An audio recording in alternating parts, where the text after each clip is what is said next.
Olá, amigos! No vídeo de hoje, nós falaremos um pouquinho sobre a Páscoa judaica e seus simbolismos e conexões para com a Páscoa cristã. Nós seguiremos um roteiro para aqueles que queiram, então, compreender um pouco mais a fundo a Páscoa judaica, o Pessach, a partir desse pequeno livrinho, a Agadá de Pessach. Agadá vem de Leagid, contar sobre o Pessach. Em inglês, aqui nesse livro, pass over, passar por cima. Pessach vem da palavra passar por cima, porque na 10ª praga do Egito, antecedendo a saída do povo judeu do Egito, nós encontramos o anjo da morte pulando a casa dos judeus e então deixando vivo seus primogênitos. Para isso, vamos compreender alguns simbolismos. O povo judeu era cativo, era escravo na terra do Egito. Egito em hebraico, Mitzrayim. Mitzrayim vem da palavra Metzah. Metzah significa aperto, confinado, estar preso. Mas preso no exterior? Não, preso dentro de cada um de nós. Os egiptólogos trazem o Egito antigo pelo nome de Terra do Ken, diferente de Mitzrayim, pois não contestando a veracidade dos fatos, históricos ou não, mas apenas tentando nesse momento extrair os aspectos fundamentais para que nós possamos tirar desse momento histórico as melhores lições para o nosso dia a dia, para a nossa transformação íntima. Então o povo judeu iria sair do Egito, do aperto, da escravidão íntima, das paixões humanas, do orgulho e do egoísmo. É por isso que, para falarmos da Páscoa judaica, nós devemos falar sobre o fermento, pois na Páscoa judaica nós a comemoramos não se alimentando, não obtendo em nossas posses o fermento. Nós comemos diferente de todo o ano, nós comemos os pães ázimo, pães não fermentados. O fermento representa o orgulho. Quando nós pegamos 2 porções de farinha, com a mesma quantidade de farinha, uma delas, nós colocamos água e fermento, ela cresce e parece obter muito mais do que realmente tem de farinha. Aquele outro pão que nós só colocamos água e imediatamente assamos, ele permanece pequeno, do seu tamanho real, e o outro, simbolizando algo muito maior do que realmente é. O nosso orgulho, assim o é. Nós, quando vivenciando como imperfeição o orgulho, queremos ser muito maiores do que realmente somos, nos tornando escravos dessa imperfeição. O Seder de Pessach, que se dá na noite do Pessach, da Páscoa, antecede 2 importantes acontecimentos que se dão previamente ao dia de Pessach. O Bikur Hametz e o Biur Hametz. O que é o Bikur Hametz? A procura do Hametz. Nós acendemos uma vela de dia, à luz do dia, e saímos por toda a nossa casa, procurando, através dessa luz, todo e qualquer artigo, posse que obtenha fermento ou esteja fermentada. Nós procuramos nas gavetas, nas roupas, na cozinha, no quarto, em todos os cômodos de nossa casa, através dessa luz, para que nós possamos então separar esse hametz, esses artigos fermentados. Qual é o simbolismo?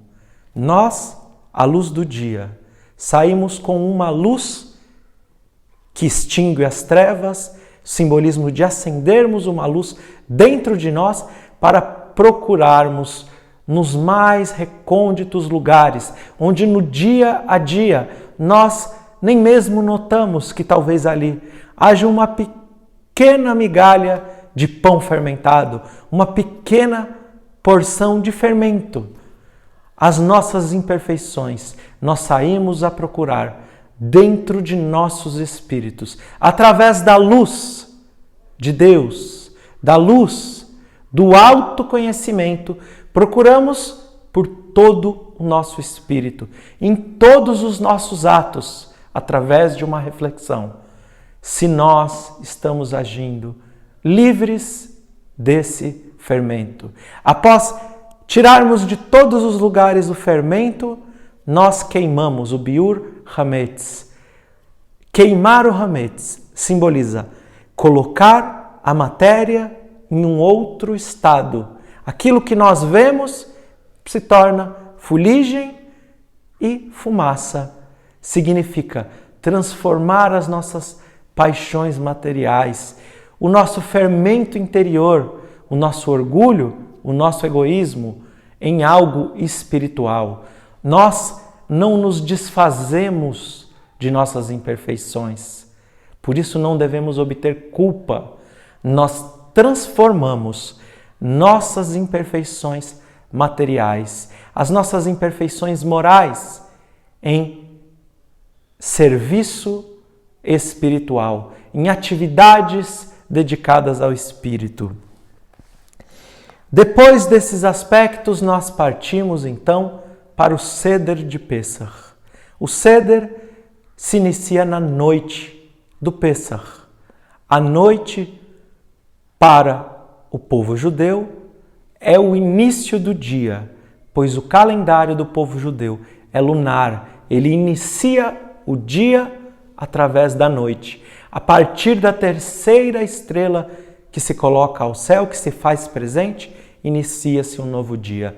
Então, nesse dia, reúne-se a família para o Seder de Pessach, que ele possui 14 passos importantes.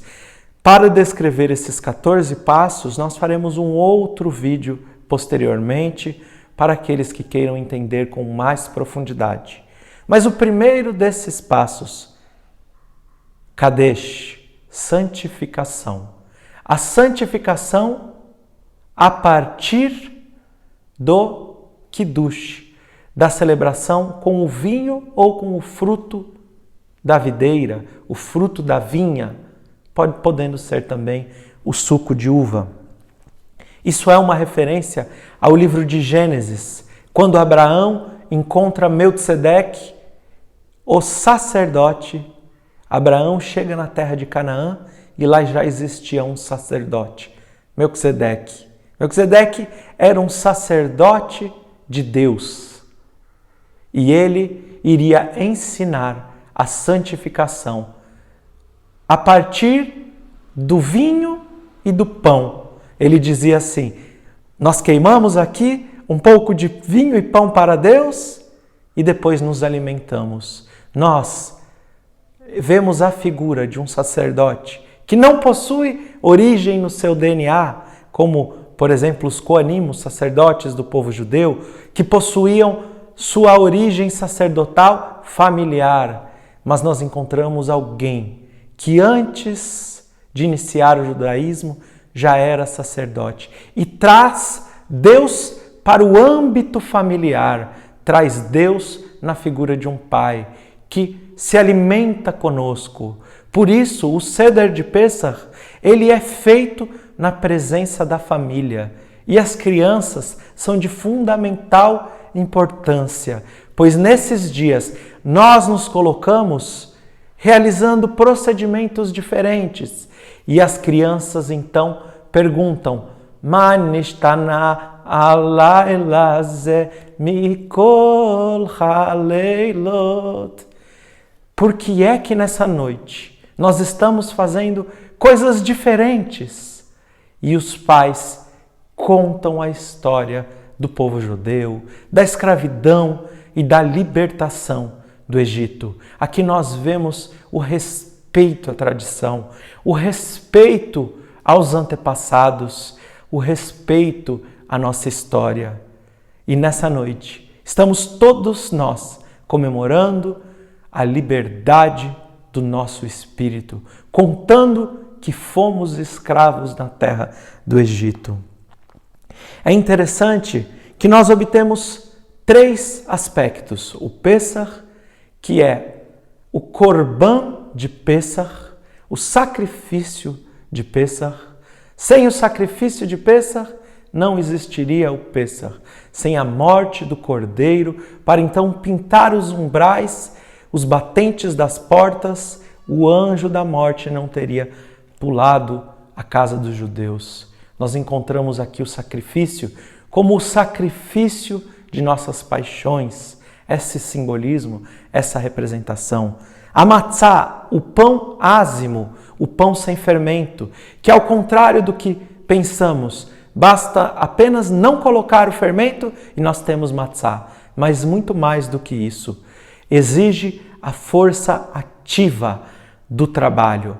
Porque o fermento, ele é produzido, antes de existir esses que compramos no mercado, ele era produzido a partir da farinha misturada com água. Ou seja, se nós colocarmos água e farinha, mesmo sem fermento, o fermento se produz e ali então toma conta de toda aquela massa.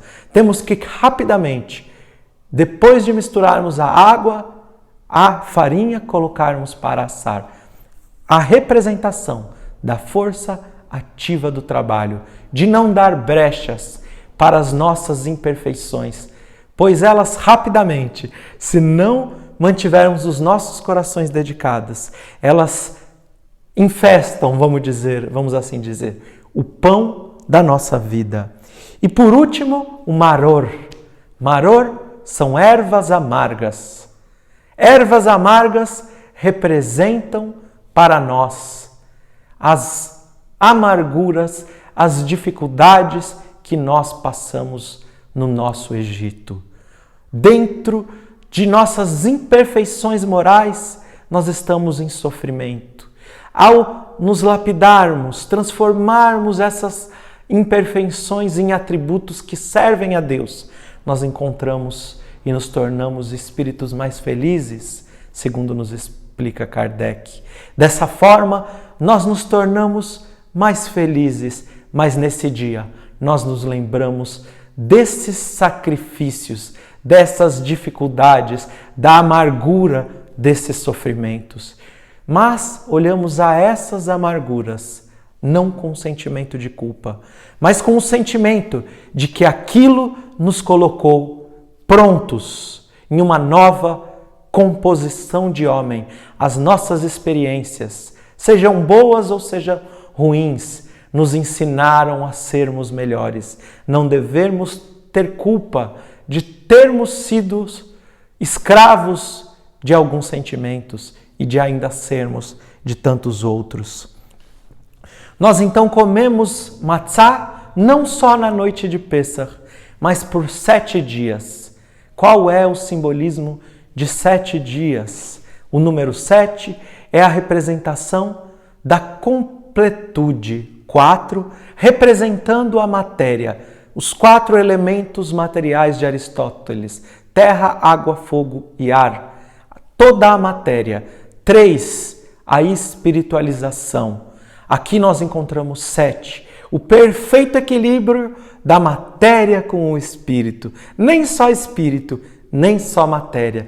Equilibrarmos-nos durante esse processo onde alcançamos a nossa redenção espiritual através de nos libertarmos de todo o fermento. Nós comemos então o pão ázimo, o pão da fé, durante esses 7 dias. Outros aspectos importantes que já encontramos eles correlacionados à última ceia, a Páscoa, o que antecede a Páscoa dos cristãos. Nós encontramos importantes histórias a contarmos. A primeira, Abraão estava com 99 anos nas planícies de Mamré. Lá nas planícies de Mamré, ele havia feito o pacto com Deus, a circuncisão. E ele se encontrava fora de sua tenda, que possuía portas para os 4 lados do mundo, representando que não importa o que você tenha feito, para onde era o seu caminho, quem é você, de onde você vem, as portas da casa de Abraão estão sempre abertas para cada um de nós. Então ele se encontrava sentado em uma das portas, ele faz uma prece e pede a Deus: Senhor, que não passe o dia de hoje sem que eu possa servir a Ti.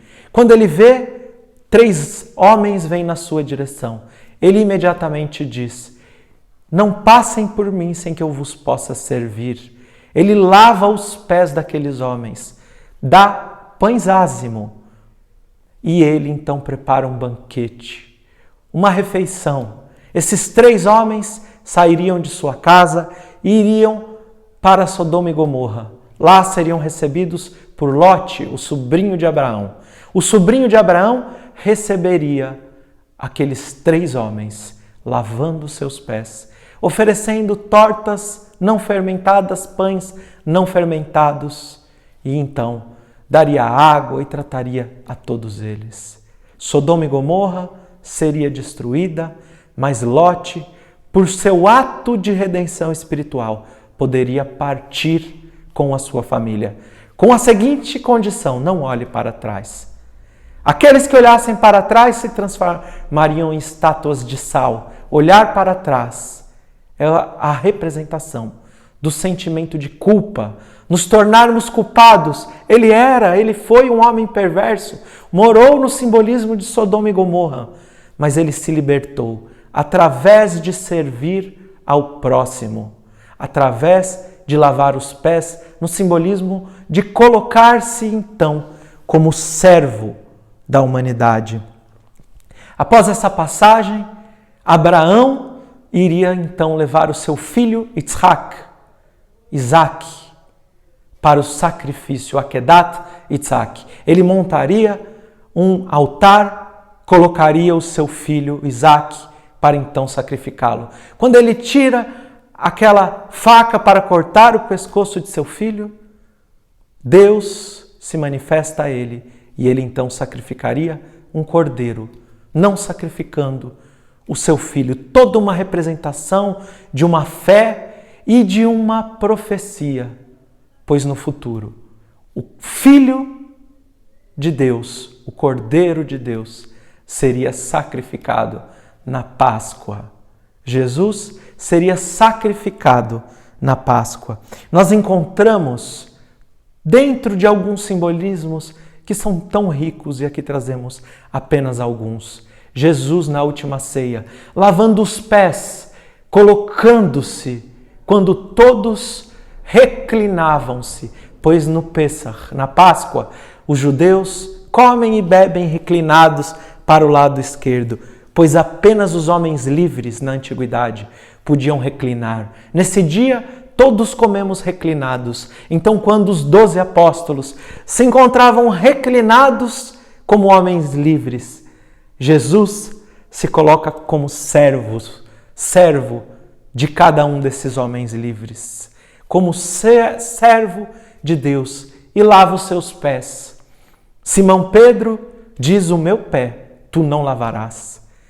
E então Jesus, dando uma orientação pedagógica, não a Simão Pedro, mas a cada um de nós, que ainda somos orgulhosos, diz que aquele que menor se tornasse, aquele que menor se colocasse e que mais permitisse, estaria servindo a ele, ao próprio Cristo. Então ele diz: lave até mesmo a minha cabeça. Num gesto simbólico da unção, os reis de Israel eram colocados como ungidos e não coroados.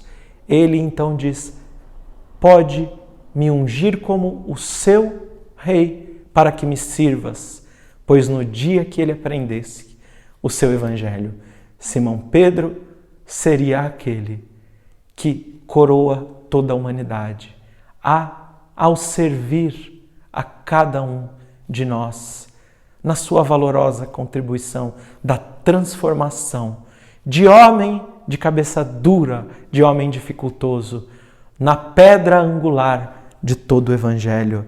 Nós colocamos o Cristo consumindo o orgulho da humanidade. Quando o vinagre, que nada mais é do que o próprio vinho fermentado, a própria santidade, santificação fermentada, nós damos ao Cristo, que caminhava carregando a cruz, para então o seu martírio no Gólgota, para então ser sacrificado como Cordeiro Pascal da humanidade. Quando ele se despede do mundo, ele encontrava-se coroado com a coroa de espinhos, a coroa do sacrifício por cada um de nós. Como guia e modelo da humanidade, ele deixou os seus passos, ele deixou o seu evangelho, ele deixou o seu sacrifício de amor para cada um de nós. No Pêssar, na Páscoa, que traz todos esses simbolismos, onde ele mesmo amou a cada um de nós, perdoou a cada um de nós e deixou estabelecido que nos amássemos uns aos outros, pois assim seriam reconhecidos os seus discípulos, por muito se amarem.